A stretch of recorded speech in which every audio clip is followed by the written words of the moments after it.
Hello student, कैसे हो? I hope आप सब अच्छे होंगे। हमारा आज का जो नेक्स्ट पॉइंट है वह है आतंकराज। आतंकराज, चलिए तो हम इसके बारे में विस्तार से देखते हैं। सन 1793 से 1794 तक के काल को आतंक का युग कहा जाता है। रॉबेस्पियर ने नियंत्रण एवं दंड की सख्त नीति अपनाई।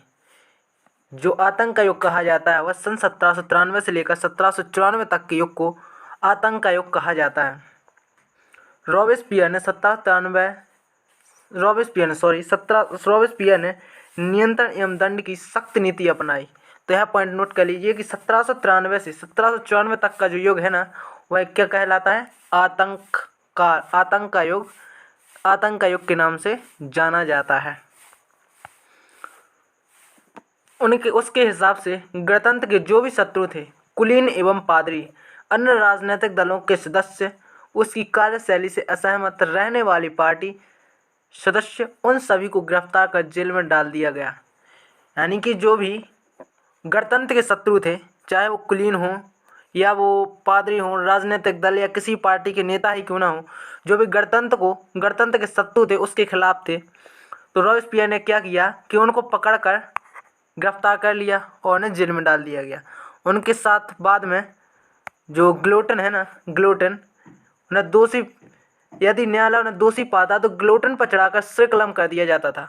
क्या कहते देवे कि जो ग्लोटन होती है ना, इनके बीच में एक आरी लगी होती है और इस पर सिर, एक इस पर सिर लगकर इस आरी को उसके ऊपर क्या पटक दिया जाता है, यानी आरी को छोड़ दिया जाता है, इससे उसका सिर कट जाता है। तो ग्लोटन पर चढ़ा दिया जाता था, उसका सिर कलम कर दिया जाता था, यानी सिर धड़ से अलग कर दिया जाता था। इस मशीन का आविष्कार किसने किया था? डॉक्टर ग्लोटन के नाम पर पड़ा था। तो यह पॉइंट आपको नोट कर लेना है कि जो भी शत्रु होते थे ना गणतंत्र के, उन सबको क्या कर लिया जाता था? गिरफ्तार कर लिया जाता था और उनका ग्लोटन पर चढ़ाकर उनका सिर कलम कर दिया जाता था।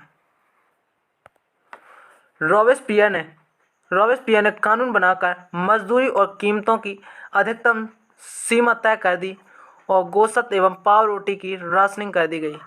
किसानों को अनाज शहरों में ले जाकर सरकार द्वारा तय कीमतों पर बेचने के लिए बाध्य किया गया।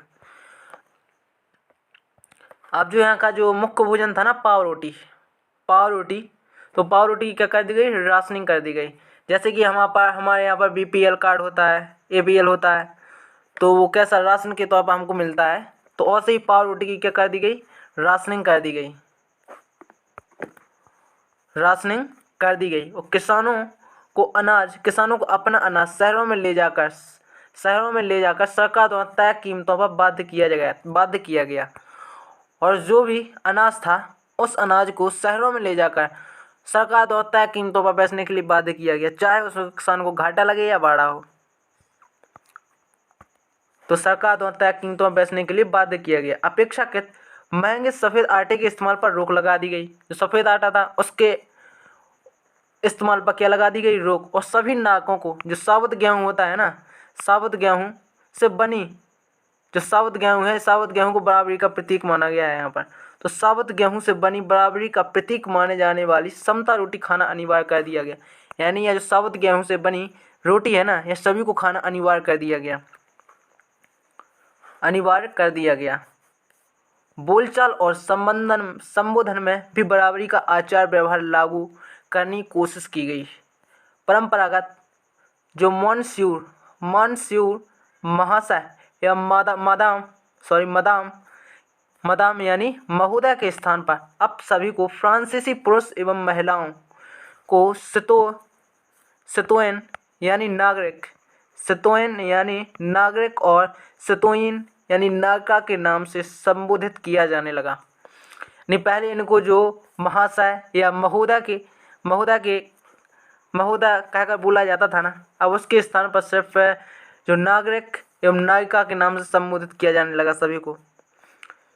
चर्चों को बंद कर दिया गया और उनके भवनों को बैरक का दफ्तर बना दिया गया। तो क्या किया गया? चर्च से उनको बंद कर दिया गया और उनके भवनों को बैरक का दफ्तर बना दिया गया। तो आपको यहाँ से जो समता रोटी खाना अनिवार्य कर दिया गया ना, तो यह पॉइंट आपको नोट कर लेना है यहाँ से लेकर यहाँ तक। बाद में क्या हुआ कि जो रॉबेस्पियर ने अपनी नीतियों को इतनी सख्ती से लागू किया कि उसके समर्थक भी त्राही त्राही करने लगे। अंततः जुलाई 1794 में क्या हुआ कि न्यायालय ने उसे दोषी ठहरा दिया, उसे गिरफ्तार कर उसका संकलन कर दिया गया। जो रॉबेस्पियर ने जो अत्याचार किए, यानी जो कानून में सख्ती बरती, उस सख्ती के चलते क्या किया कि उसको न्यायालय द्वारा 1794 में दोषी ठहराया गया और उसे गिरफ्तार कर गिलोटिन पर चढ़ा दिया गया। तो आपको यह पॉइंट नोट कर लेना है। चलिए अब चलते हैं नेक्स्ट पॉइंट पर, जो है डायरेक्टरी शासित फ्रांस। जैकोबिन सरकार के पतन के बाद मध्य वर्ग के संपन्न तबके के पास सत्ता आ गई और नए संविधान के तहत संपत्तिहीन तबकों को मताधिकार से वंचित कर दिया गया। अब जो रॉबेस्पियर था ना, रॉबेस्पियर को गिलोटिन पर चढ़ा दिया गया। अब जो सत्ता वह किसके पास आ गई वापसी? मध्य वर्ग के पास आ गई। अब मध्य वर्ग के पास सत्ता आने के बाद उन्होंने क्या किया, जो कमजोर वर्ग था, संपत्तिहीन किसान थे या जो व्यक्ति थे, तो उनको क्या कर दिया गया? मताधिकार से वंचित कर दिया गया। मताधिकार से वंचित कर दिया। संविधान में चुनी गई विधान परिषदों का प्रावधान था कि इन परिषदों ने 5 सदस्यों वाली एक कार्यपालिका डायरेक्टरी को नियुक्त किया और इस प्रावधान के जरिए जैकोबिन के शासन वाली एक व्यक्ति केंद्रित कार्यपालिका से बचने की कोशिश की गई। लेकिन डायरेक्टरों का झगड़ा अक्सर विधान परिषदों से होता और तब परिषद उन्हें बर्खास्त करने की चेष्टा कर दी। डायरेक्टरों की राजनीतिक अस्थिरता ने सैनिक तानाशाह नेपोलियन बोनापार्ट के उदय का मार्ग प्रशस्त कर दिया। इन्होंने क्या किया, जो एक केंद्रित कार्यपालिका थी, यानी पहले कौन था? केंद्र में एक व्यक्ति था। अब इन्होंने क्या किया कि 5-5 व्यक्ति केंद्र में बैठने लगे। 5-5 व्यक्ति, 5 सदस्यों वाली कार्यपालिका डायरेक्टरी को नियुक्त किया। तो आपको यह पॉइंट नोट कर लेना है, यहाँ से यहाँ तक आपको पॉइंट नोट कर लेना है। अब क्या हुआ कि सरकार के स्वरूप में इन सभी परिवर्तनों के दौरान स्वतंत्रता, विधि सम्मत समानता और बंधुता प्रेरक आदर्श बने रहे और इन मूल्यों ने आगामी सदी में न सिर्फ फ्रांस बल्कि बाकी यूरोप में राजनीतिक आंदोलन को ही प्रेरित किया। यानी इन्हों की जो 5 केंद्रीय वाली सत्ता थी, 5 व्यक्तियों वाली केंद्र में सत्ता थी, उन्होंने क्या किया? राजनीतिक आंदोलनों को ही प्रेरित किया बाद में।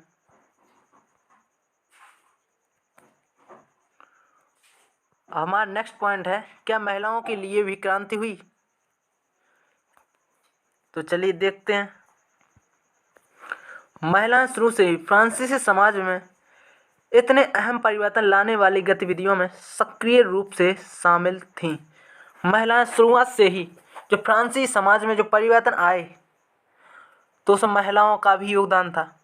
शुरुआत से उन्हें उम्मीद थी कि उनकी इस भागीदारी क्रांतिकारी सरकार को उनका जीवन सुधारने हेतु ठोस कदम उठाने के लिए प्रेरित करेगी।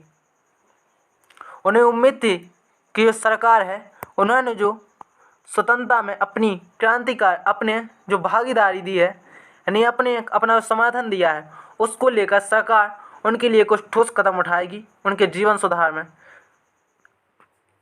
लेकिन क्या हुआ कि तीसरे स्टेट की अधिकांश महिलाएं जीविका निर्वाह के लिए काम करती थीं। वे सिलाई, बुनाई, कपड़ों की धुलाई करती थीं, बाजारों में फल फूल सब्जियां बेचती थीं अथवा संपन्न घरों में घरेलू काम करती थीं। अधिकांश महिलाओं के पास पढ़ाई लिखाई तथा व्यवसाय प्रशिक्षण के मौके नहीं थे। केवल कुलीन की लड़कियां तथा तीसरे स्टेट के धनी परिवार ही लड़कियां ही कॉन्वेंट में पढ़ सकती थीं। यानी जो सत्ता थी उसमें केवल जो धनी परिवार थे, धनी परिवार की लड़कियां थीं, वहीं सिर्फ इस सरकार में पढ़ सकती थीं, इस शासनकाल में पढ़ सकती थीं। इसके बाद शादी कर दी जाती थी। Of revolutionary of Republican, the society of revolutionary and Republican women सबसे एक मशहूर क्लब था। तो उनकी एक प्रमुख मांग यह थी कि महिलाओं को पुरुषों के समान राजनीतिक अधिकार प्राप्त होने चाहिए। तो यह पॉइंट आपको नोट कर लेना है, यह पॉइंट मोस्ट है कि जो the society of revolutionary and Republican women जो क्लब था, उनकी मांग थी कि जो महिलाएं हैं, महिलाओं को पुरुषों के समान अधिकार होने चाहिए। महिलाएं इस बात से निराश हुई कि 1791 के संविधान में उन्हें निष्क्रिय नागरिकों का दर्जा दिया गया। महिलाओं ने मताधिकार, असेंबलियों के लिए चुने जाने तथा राजनीतिक पदों की मांग रखी। उन्होंने कहा कि जैसे कि पुरुषों को राजनीतिक पदों पर बैठने का जो अधिकार होता है, वैसे ही महिलाओं को भी हो राजनीतिक पदों के लिए उन्हें मताधिकार मिले। तो इनकी यह मांग थी। प्रारंभिक वर्षों में क्रांतिकारी सरकार ने महिलाओं के जीवन में सुधार लाने वाले कानून लागू किए। क्या हुआ कि प्रारंभिक वर्षों में इन्होंने क्या किया कि महिलाओं के जीवन में सुधार लाने वाले कुछ कानून लागू किए। सरकारी विद्यालयों की स्थापना के साथ साथ सभी लड़कियों को स्कूल शिक्षा अनिवार्य बना दी गई। तो सरकार पर बाद में कुछ असर पड़ा हुआ। इन्होंने क्या किया कि जो स्कूली शिक्षा थी वह महिलाओं के लिए भी अनिवार्य बना दी। स्कूली शिक्षा को अनिवार्य बना दिया लड़कियों के लिए। अब पिता उन्हें उनकी मर्जी के खिलाफ शादी के लिए बाध्य नहीं कर सकते थे, यह भी कानून हो गया। शादी को स्वैच्छिक अनुबंध माना गया और नागरिक कानूनों के तहत उनका पंजीकरण किया जाने लगा। तलाक को कानूनी रूप दिया गया और मर्द औरत दोनों को ही इसकी अर्जी देने का अधिकार दिया गया। यानी जो महिलाएं थीं, अब महिलाओं को उनके जो पिता थे उन्हें अपनी मर्जी से शादी के लिए बाध्य नहीं कर सकते थे। महिलाएं खुद अपनी मर्जी से स्वैच्छिक रूप से शादी कर सकती थीं। स्वैच्छिक रूप से कर सकती थीं, शादी कर सकती थीं। और जो तलाक कानून था, तलाक को कानूनी रूप दे दिया गया और औरत और मर्द दोनों को इसकी अर्जी देने का अधिकार दिया गया। यानी दोनों तलाक ले सकते हैं। अब महिलाएं व्यावसायिक प्रशिक्षण ले सकती थीं, कलाकार बन सकती थीं और छोटे मोटे व्यवसाय चला सकती थीं। तो यह अधिकार दिए गए। अब क्या हुआ धीरे धीरे कि फिर भी राजनीतिक अधिकारों के लिए महिलाओं का संघर्ष जारी रहा। जो महिलाएं थीं उनका संघर्ष फिर भी जारी रहा राजनीतिक अधिकारों के लिए। किसके लिए? राजनीतिक अधिकारों के लिए। उन्हें राजनीतिक अधिकार दिए जाएं। आतंक राज के दौरान सरकार ने महिला क्लबों को बंद करने और उनकी राजनीतिक गतिविधियों पर प्रतिबंध लगाने वाले कानून लागू किए। कई जानी मानी महिलाओं को गिरफ्तार किया गया। अब जो राजनीतिक अधिकार था, जब इसके लिए महिलाओं ने संघर्ष किया तो जो महिलाएं थीं, महिलाओं को गिरफ्तार कर लिया गया। उन्हें गिरफ्तार कर फांसी पर चढ़ा दिया गया। उनके इस संघर्ष के बाद उन्होंने क्या किया? महिलाओं को गिरफ्तार किया और महिलाओं को फांसी पर चढ़ा दिया। मताधिकार और समान वेतन के लिए महिलाओं का आंदोलन अगली सदी में भी अनेक देशों में चलता रहा। मताधिकार का संघर्ष 19वीं सदी के अंत एवं 20वीं सदी के प्रारंभ तक अंतर्राष्ट्रीय मताधिकार आंदोलन के जरिए जारी रहा। उनका यह जो मताधिकार और समान वेतन के लिए महिलाओं का आंदोलन था वह अगली सदी तक जारी रहा और क्रांतिकाली कई देशों में यह आंदोलन जारी रहा। जो यह आंदोलन था यह कई देशों में जारी रहा। अंत में 20वीं सदी के प्रारंभ तक अंतर्राष्ट्रीय मताधिकार आंदोलन के जरिए जारी रहा। क्रांतिकारी आंदोलन के दौरान फ्रांसीसी महिलाओं की राजनीतिक सरगर्मियों को प्रेरक स्मृतियों के रूप में जिंदा रखा गया और अंततः सन 1946 में फ्रांस की महिलाओं ने मताधिकार हासिल किया।